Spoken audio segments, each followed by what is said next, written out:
사돈, 정말 죄송합니다. 우리 딸이 철이 없었어요.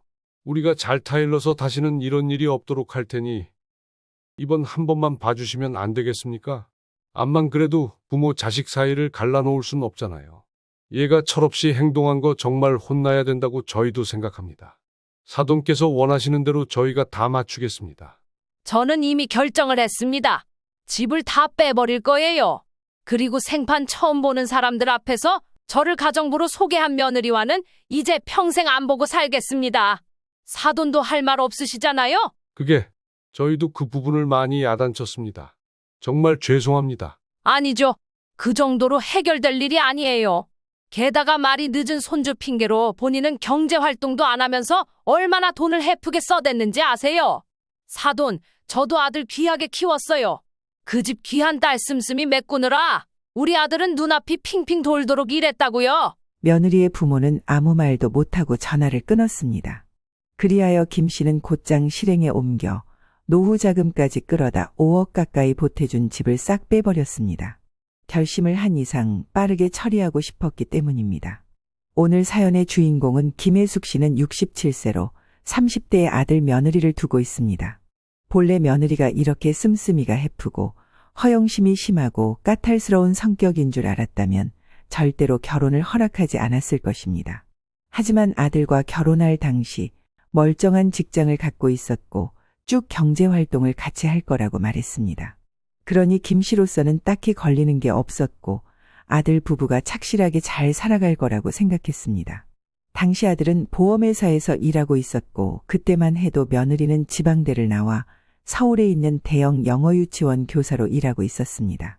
그러나 결혼하자마자 며느리가 갑자기 직장을 그만두겠다고 말했던 것입니다. 잘 다니던 직장이었는데 김 씨는 이유가 궁금해졌습니다. 거기 급여도 많고 마음에 든다고 하지 않았니? 일이 힘들어? 그러자 며느리는 별일 아니라는 듯 대답했습니다. 그건 아닌데요. 아이를 가지기 위해서 쉬고 싶어요. 아무래도 일하면 몸이 힘들어지니까요. 부부 둘이서 충분히 상의했다고 하니 김 씨는 그냥 그런 거보다 하고 넘겼습니다. 이후에 임신해서 아이를 낳은 후 며느리는 조금도 쉬지 않고 움직였습니다. 여기서 쉬지 않았다는 것은 직장을 다녔다는 것이 아니라 집안을 완벽하게 청소했다는 것입니다. 그런데 며느리는 마치 결벽증이 있는 사람처럼 곳곳을 관리했습니다. 정말 먼지 한 톨도 용납하지 않았고 늘 집을 번쩍번쩍하게 유지했습니다. 이후에 며느리가 디스크가 심해서 잠시 쉴 때 김 씨가 손자를 돌보기 위해 집에 방문했을 때도 마찬가지였습니다. 며느리는 아프다면서 김 씨가 조금이라도 실수를 하거나 물건이 바뀔 때마다 바로 쫓아왔고 다소 지나칠 정도로 깔끔함을 요구했습니다. 어머니, 먼지 제거하셨으면 창문은 얼른 닫아주셔야 돼요. 애기 감기 걸리거든요. 게다가 요새 공기도 안 좋아서 오래 열어두면 안 돼요. 여기는 제가 닦을게요. 아이고, 알았다. 그리 꼼꼼히 할 필요가 있겠냐? 그리고 너 몸도 안 좋다면서 좀 쉬어라. 누가 그렇게 네 입맛에 맞게 다 해줄 수 있겠니? 좀 내려놓는 것도 필요해. 안 돼요, 어머니. 애들은 진짜 환경이 중요해요. 진짜 작은 것 하나 때문에 아프고 병원 다니게 되거든요. 처음에는 이런 며느리의 태도가 불편하게 느껴졌습니다. 하지만 애써 이해를 해보자면 한편으로 긍정적인 면도 없지 않았습니다. 김 씨 주변에 며느리를 둔 친구의 말을 떠올리면 생각이 바뀌었기 때문입니다. 우리 며느리는 진짜 너무 게을러서 아들 집 갈 때마다 속 터져서 화가 나. 아니 다른 것도 아니고 지 자식들 키우는데 먼지 덩어리가 굴러다니고 왜 그러고 사나 몰라. 아이고, 진짜? 누구건 치우고 살아야지. 그럼 아들이라도 치우게 하던가. 이러니 내가 내 얼굴에 침 뱉기지. 아들놈도 똑같이 퍼져 있고 하여간 얘네 집만 가면 내가 병이 날 것 같아. 기침을 그렇게 한다니까. 그래도 자기네 며느리처럼 차라리 병적으로 깨끗한 게 낫지. 김 씨는 결국 그런대로 며느리를 이해해 보기로 했습니다. 조금 까다롭기는 해도 지저분한 것보다는 나았으니까요. 하지만 며느리의 이런 완벽한 걸 추구하는 성향은 단순히 집의 청결도라든지 위생에 관련된 것만이 아니었습니다. 아이의 발달이나 성적, 집안의 경제적인 부분 등 모든 것에서 다 완벽하길 바라더군요. 이쯤에서 고백해보자면 김 씨네 집은 그렇게 여유가 있지 않습니다. 아들 부부가 살게 될 신혼집은 5억대인데 여기에 김 씨가 해준 것만 2억 정도 되고 나머지는 자기들끼리 대출받고 뭘 또 얹어서 갔으니까요. 그런데 손주가 태어난 이후 발달이 또래보다 조금 늦다는 이야기를 듣게 되었고 그때부터 며느리는 매우 예민해지게 되었습니다. 언어 치료 기관부터 시작해서 다닐 수 있는 센터는 다 알아보려고 해요. 이런 건 조금이라도 빨리 알아차리고 시작하는 게 좋거든요. 어린 손주가 벌써부터 엄마 손을 잡고 한 달 몇십만 원씩 하는 기관을 다닌다니 어린이집도 이제 막 다니기 시작했는데 조금은 걱정이 되었습니다. 그러던 중에 이제는 학군이 괜찮은 곳으로 이사 가자는 얘기까지 나온 겁니다. 며느리는 아이를 위한 최상의 환경을 조성하기 위해 지금보다 좀 더 학군이 좋은 지역으로 이사하자고 강하게 주장했습니다. 하지만 너무 무리한 건 아닌지 듣자마자 엄두가 안 났습니다. 뭐라고? 2억 5천은 더 있어야 해? 그 돈을 어디서 대냐? 어머니, 사실 그것보다 더 필요할 것 같은데 아무튼 저희 친정에서도 조금 돈을 빌려올 예정이에요. 이번만 좀 도와주세요.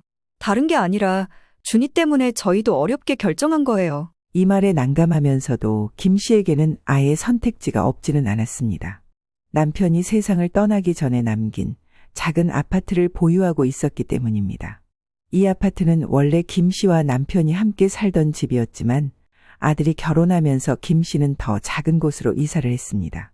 그래서 이 아파트는 현재 세를 주고 있었고 김 씨는 매달 월세를 받아 생활비로 사용하고 있었습니다. 아파트의 시세는 약 3억 원 정도였지만 김 씨는 노후를 위해 이 아파트를 팔 생각은 전혀 없었습니다. 그 와중에 이런 요청을 들었으니 당연히 고민이 될 수밖에 없었던 것입니다. 물론 며느리의 말을 들어보면 손주의 발달이 늦다는 문제 때문에 불안해하는 게 이해가 되기도 했지만 아파트를 팔면 김 씨의 노후 자금이 사라질 것이고 앞으로의 생활이 불안해질 게 분명했습니다. 그런데 며칠 지나 아들도 김 씨에게 동일하게 도움을 요청했습니다. 엄마, 이번 한 번만 도와주세요. 나도 최대한 미뤄보려고 생각했는데 애를 생각하면 이사 가는 게 맞는 것 같아요. 애엄마 말대로 애가 지금 말도 듣고 어쩌고 한데 지금 살고 있는 곳은 다닐 만한 센터도 없고 학군도 안 좋거든요. 오래오래 살 생각하고 좋은 곳에서 키우는 게 차라리 이게 더 낭비가 아닐 것 같아요. 예, 그럼 네 엄마는 어떡하냐? 거기 나오는 월세로 살고 있는데 말이야.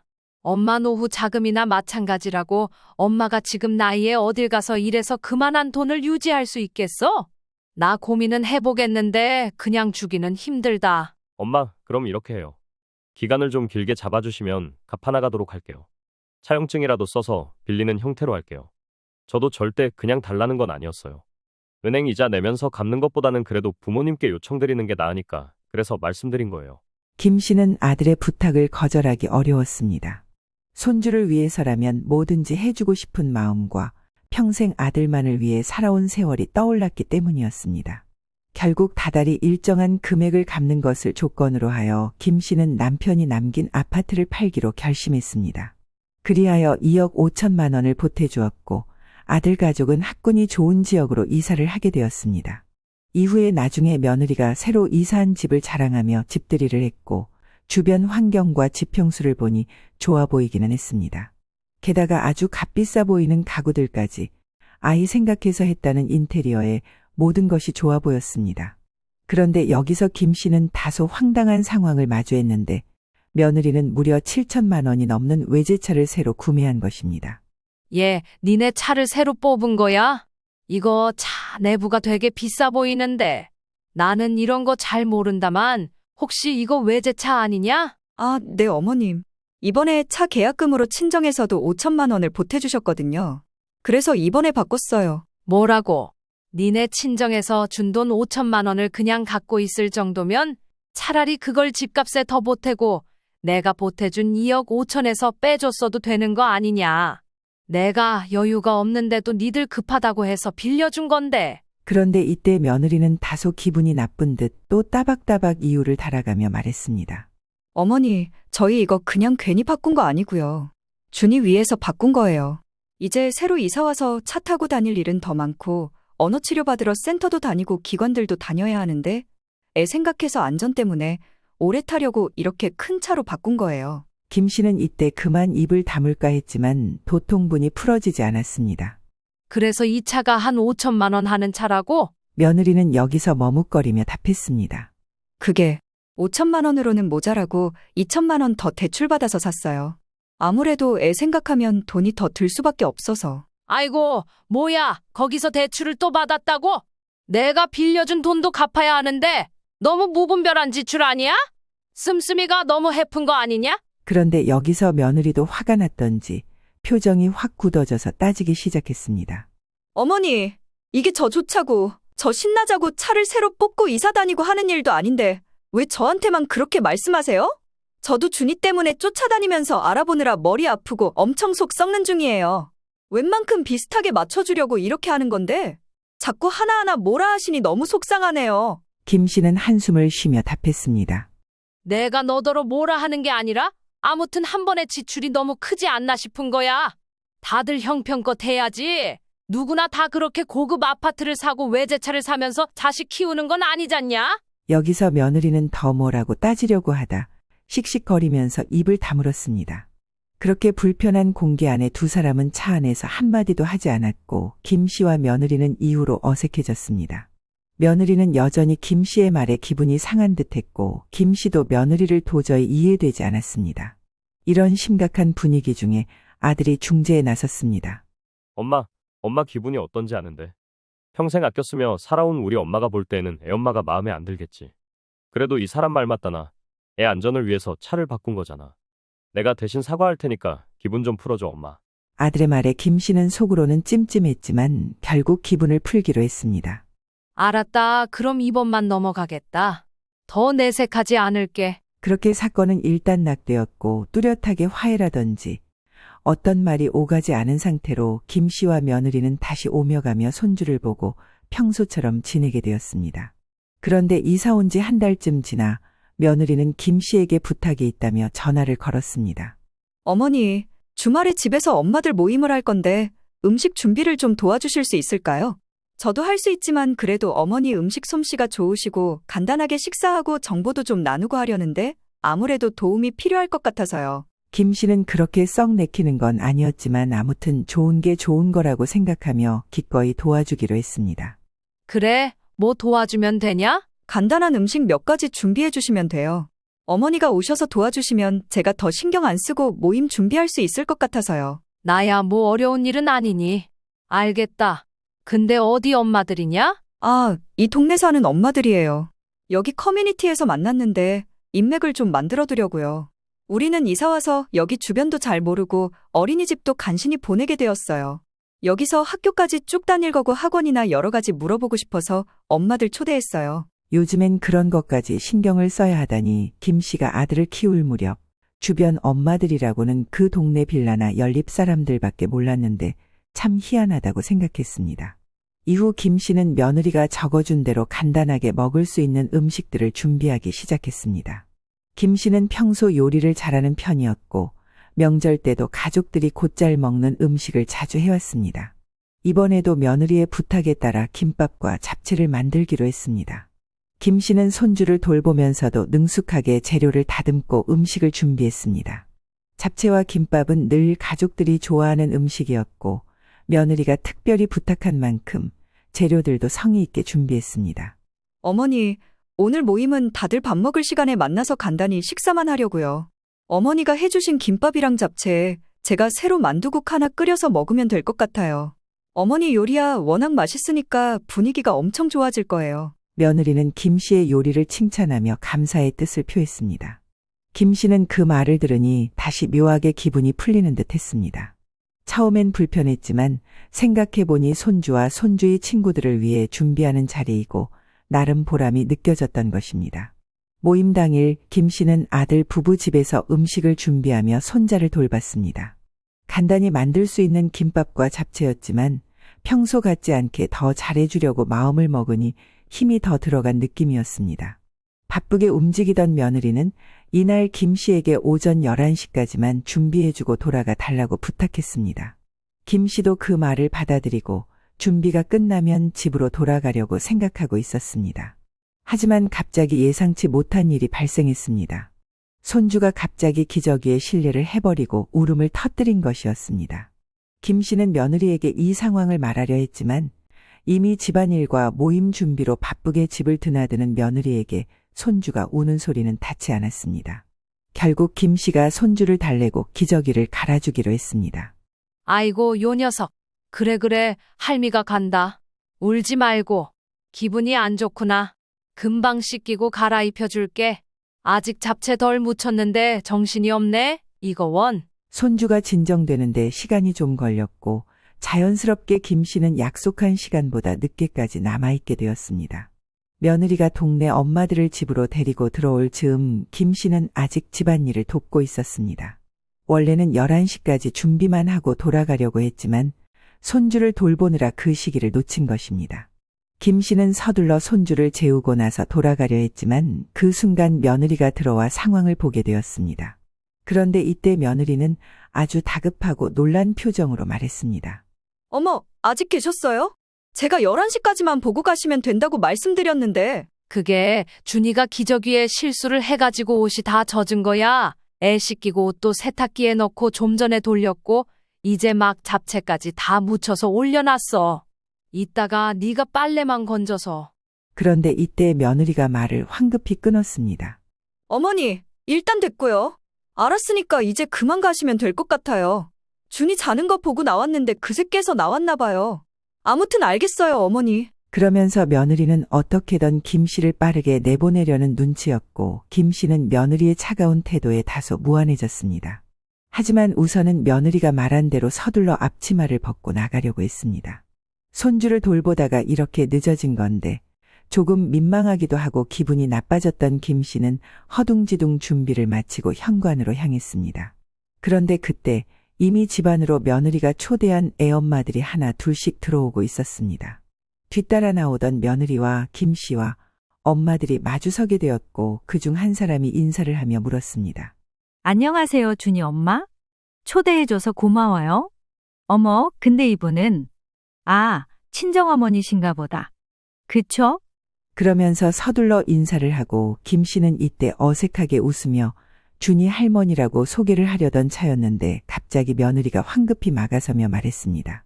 이 순간 며느리는 자기 딴에 뭔가 모면을 하고 싶었던 모양이었지만 일부러 작게 속삭이는 그 목소리는 김 씨 귀에 똑똑하게 들렸습니다. 아니에요. 저기 이모님이세요. 이 말에 김 씨는 눈이 번쩍 뜨였고 너무 놀라 며느리를 쳐다봤습니다.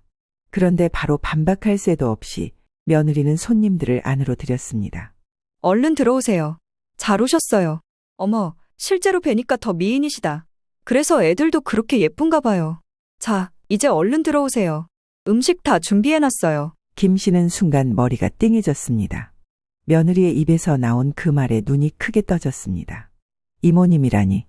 아무리 이 동네가 고급스럽고 잘 사는 사람들이 모여 사는 곳이라지만 자신을 마치 고용된 가정부인 것처럼 호칭을 하다니 해도 이건 너무 바보 취급을 받은 기분이었습니다. 표정 관리도 안 되고 그 자리에서 발도 떨어지지 않았습니다. 그때 며느리도 눈치를 살피는 듯 하더니 은근하게 재촉을 했습니다. 어머니, 오늘 수고 많으셨어요. 이따 전화 드릴게요. 일단은 지금 내려가시면 될 것 같아요. 들어가 보세요. 며느리의 이런 말투조차도 마치 일해주러 온 사람을 내보내는 태도였고 그저 며느리 안중에는 저 새침해 보이고 고급스런 차림을 한 애엄마들밖에 없는 듯했습니다.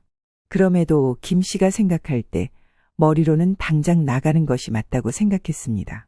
하지만 왠지 모를 억울함과 분노가 차오르던 김 씨는 도저히 발이 떨어지지 않았습니다. 게다가 왜 얼른 안 가시냐고 은연중에 재촉하는 며느리를 보니 시어머니인 자신을 창피해하는 건지 왜 이 집에서 나가라는 건지 순간적으로 감정이 북받쳐 올랐습니다. 결국 김 씨는 멈춰서 입을 열고 말했습니다. 너 지금 말은 바로 해야 하지 않겠니? 나더러 뭐라고? 지금 뭐라고 했어? 김 씨의 목소리에는 분명한 분노가 담겨 있었습니다. 그러자 며느리는 난감한 얼굴로 김 씨의 눈을 마주보더니 억지로 웃음을 지어 보였습니다. 어머니, 저기 상황이 좀 그래서요. 제가 나중에 다 설명할게요. 일단 지금은 자리 좀 피해주세요. 그러면서 김 씨의 등을 살짝 밀며 자리에서 물러나달라는 신호를 보냈습니다. 김 씨는 그 몸짓에 당황했고 그 순간 모든 것이 혼란스러워졌습니다. 머릿속에서 그저 이건 아니지라는 생각만이 떠올랐습니다. 그래서 얼른 그 손을 쳐내고 며느리에게 되물었습니다. 얘, 너 왜 멀쩡한 사람을 이상하게 불러? 내가 왜 이모야?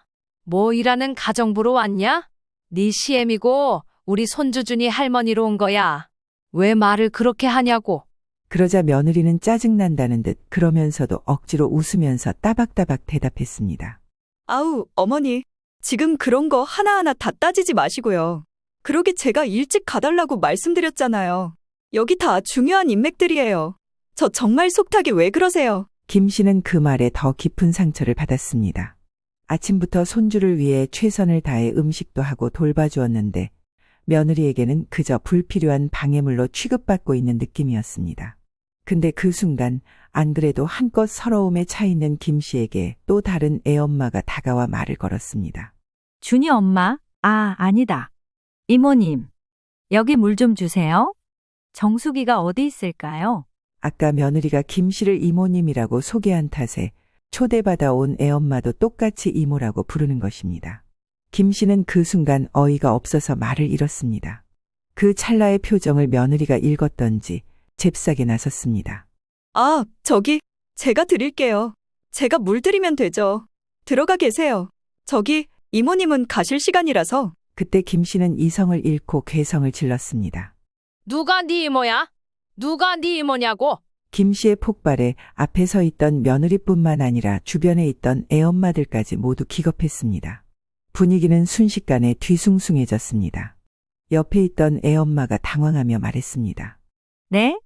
여기. 아니, 준이 엄마가 그렇게 소개를 해서요. 왜 그러세요? 그러나 김 씨는 참지 못하고 소리쳤습니다. 나 준이 할머니예요.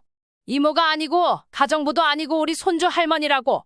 준이 애미 너는 네 시어머니를 가정부로 만들면 좋냐? 뭐 그렇게 대단스러운 모임들을 한다고 시애미를 갖다가 가정부 취급하면서 하하호호 웃어대고 그러고 나가라고 등을 떠밀어. 내가 뭔 죄를 지었어? 김 씨의 말에 며느리는 삶은 문어처럼 얼굴이 시뻘개졌습니다. 얼굴이 붉어지며 당황한 며느리는 아무 말도 하지 못하고 있었고 그 상황을 보고 있던 뒤쪽의 애엄마들도 놀랐는지 서서히 자리에서 일어나기 시작했습니다. 웅성웅성거리며 그들 역시 난감해하는 모습이 역력했습니다. 그중 한 엄마가 조용히 걸어나와 며느리에게 작은 소리로 말했습니다. 저기, 준이 엄마, 뭔가 해결해야 할 일이 있나 본데. 우리는 먼저 가볼게. 해결이 잘 됐으면 좋겠네. 그 말을 듣자 다른 엄마들도 하나둘 따라 일어섰습니다. 그 자리에 왔던 엄마들은 한 8명쯤 되어 보였는데 모두가 김 씨와 며느리가 대치하고 있는 상황을 피하려고 서둘러 자리를 뜨기 시작했습니다. 엄마들은 신발을 신고 현관 쪽으로 몰려갔고 며느리는 그제야 뒤늦게 정신을 차리고 상황을 수습하려 했습니다. 안 해요, 괜찮아요. 아무 일 아니에요. 정말 괜찮아요. 들어오세요, 다들. 좀 더 있다 가세요. 며느리는 급히 현관 쪽으로 뛰어나가 엄마들을 붙잡으려 했습니다. 그러나 엄마들은 이미 마음이 떠난 듯 신발을 신으며 서둘러 나가고 있었습니다. 다음에 다시 보자. 오늘은 이만 갈게. 그래. 나중에 연락해. 엄마들은 격려의 말을 남기며 재빨리 신발을 신고는 하나둘씩 밖으로 빠져나갔습니다. 며느리는 말도 제대로 하지 못한 채 그들을 붙잡지도 못하고 당황한 표정으로 그저 그 장면을 바라볼 뿐이었습니다. 며느리는 결국 현관에 서서 굳어버린 표정으로 엄마들이 나가는 모습을 지켜보았습니다. 아, 네, 알겠어요. 다음에 봬요. 말끝을 흐리며 그 자리에 멈춰 서 있던 며느리의 얼굴은 차마 더 이상 아무 말도 하지 못할 만큼 충격으로 물들어 있었습니다. 엄마들이 모두 나가고 난 뒤 며느리는 얼굴이 시뻘개진 채로 들어왔습니다. 그리고는 적반하장으로 화를 내기 시작했습니다. 어머니 때문에 다 망했어요. 진짜 촌스럽게 왜 그러세요? 며느리는 손을 허리에 올리고 김 씨를 노려보며 소리쳤습니다. 뭐? 촌스러워? 너 말 다 했냐 지금? 아니, 제가 오늘 일찍 음식만 해주고 가시면 된다지 않았어요? 왜 이 시간까지 계셔서 이 난리를 치세요? 제가 이 모임 만들려고 얼마나 고생했는지 어머니가 알기나 하세요? 며느리는 더 격앙된 목소리로 말했습니다. 야, 너야말로 머리가 어떻게 된 거 아니냐? 그런 멀쩡한 시애미를 가정부 취급하고 저 잘났다는 애 엄마들 앞에서 나를 이모라고 불러대는데 그럼 가만히 있었어야 되는 거야? 네가 시키면 그대로 하는 신용이라도 해야 되냐? 아니, 그런 게 아니잖아요. 왜 또 말을 그런 식으로 하세요? 좌우지간 어떻게 하실 거예요? 이런 망신이 어딨냐고요. 어머니 때문에 여기서 또 이사 가야 할지도 모르겠다고요. 야, 이런 걸로 얼굴 들고 못 살 걱정할 거면 다 그만둬. 보자 보자 하니까 허파의 바람이 작작 들었어야지 기고만장해가지고는 네가 지금 나한테 이렇게 따질 때냐? 엎드려 빌어도 모자랄 상황에 뭐라고? 하지만 며느리는 김 씨가 뭐라 하거나 말거나 오늘 망신당한 일만 생각하는 건지 얼굴을 감싸쥐고 소파에 털썩 주저앉았습니다. 진짜 너무 창피해서 못 살겠어요. 이제 다 그만하고 싶다고요. 이거 어떻게 책임지실 거예요? 며느리는 악에 받친 얼굴로 말을 내뱉었습니다. 그 순간 김 씨는 주방 쪽으로 눈을 돌렸습니다. 자신이 정성스럽게 만들어둔 김밥과 잡채가 그대로 싱크대 한쪽에 놓여 있는 것을 보았습니다. 손수 준비한 음식들이 아무도 손대지 않은 채 그 자리에 남아있는 것을 보자 김 씨는 말할 수 없이 서럽고 차오르는 감정을 느꼈습니다. 고작 이런 말을 들으려고 내가 이 집도 해주고 모임한다 해서 음식도 해다 주고 손주도 봐주고 했던 거구나. 김 씨는 서서히 아주 천천히 분노가 차올랐습니다. 손주를 위해서라면 무엇이든 해주고 싶었던 마음이었지만 지금 이 순간 며느리의 악쓰는 얼굴을 보니 모든 게 허무하게 느껴졌습니다. 이제는 한 공간에 며느리와 나란히 발붙이고 서 있는 것도 역겹게 느껴졌습니다. 그리고 곧장 김 씨는 주방을 빠져나와 현관으로 향했습니다.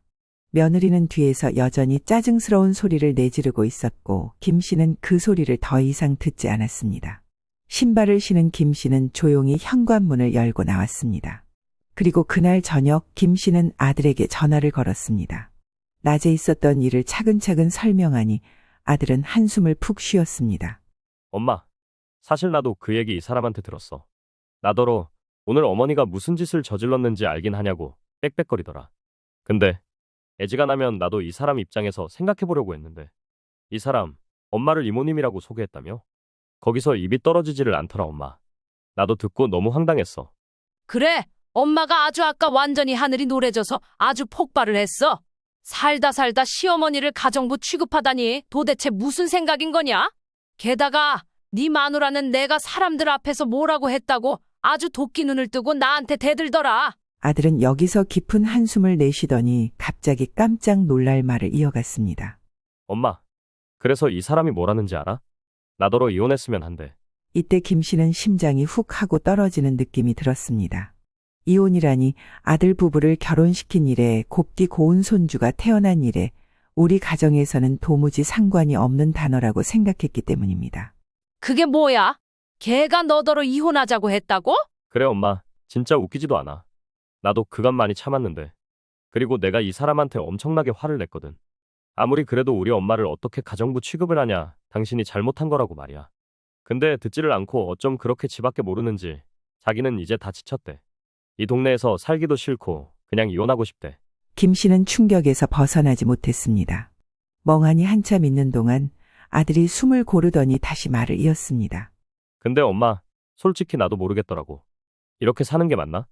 저기, 나 엄마한테 비밀로 했었지만 그간 배달 일을 하고 있었어. 애 엄마의 요구도 많아지고 엄마한테 갚을 돈도 있고 내 월급만으로 도저히 감당이 안 되는 거야. 뭐야?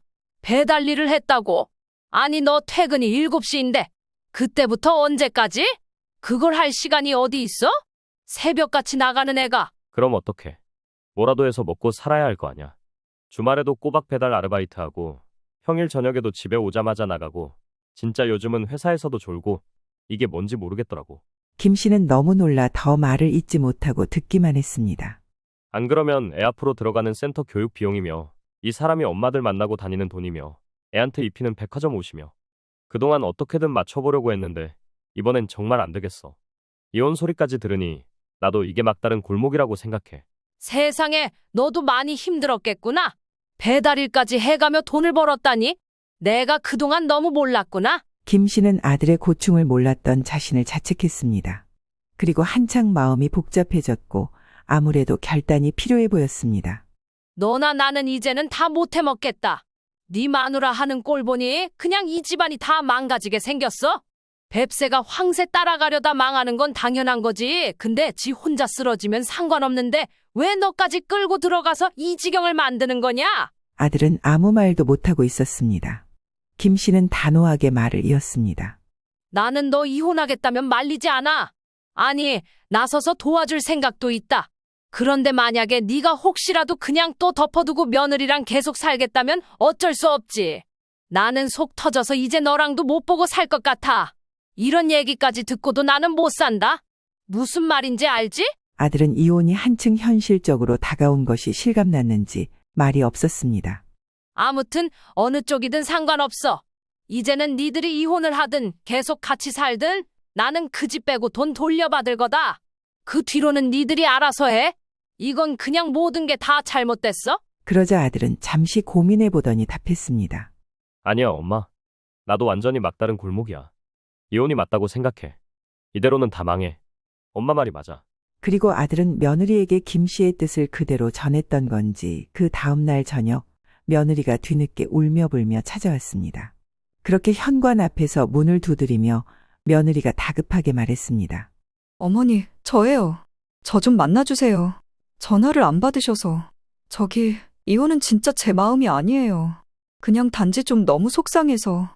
어머니, 저랑 좀 얘기 좀 해주세요. 김 씨는 문을 열고 며느리를 바라보았지만 차갑게 물었습니다.